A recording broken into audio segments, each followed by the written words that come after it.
হ্যামিলিয়নের বাসিওয়ালা খ্যাত মিলান বিশ্ব ফ্যাশনের রাজধানী ও ইতালির অর্থ বাণিজ্যের প্রধান কেন্দ্র। মনোমুগ্ধকর শহরটিতে প্রতি বছর প্রায় 1,20,00,000 দেশি বিদেশি পর্যটকের আগমন ঘটে। এই বিশাল সংখ্যক পর্যটকদের প্রধান দর্শনীয় স্থান হচ্ছে ডুওমো ডি মিলানো।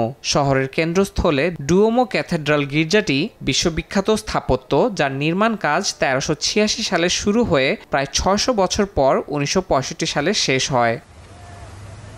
পাশেই গ্যালারি রাজা ভিক্টোরিয়া ইমানুয়েল দ্বিতীয়, যেখানে বিশ্ববিখ্যাত অনেক ফ্যাশন হাউসের শোরুম অবস্থিত।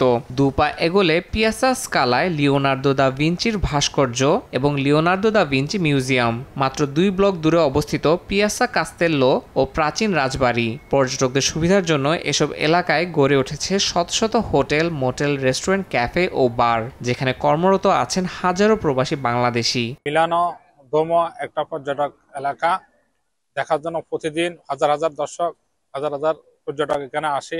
সৌন্দর্য উপভোগ করার জন্য এখানে ছুটে আসেন হাজার হাজার দর্শনার্থী।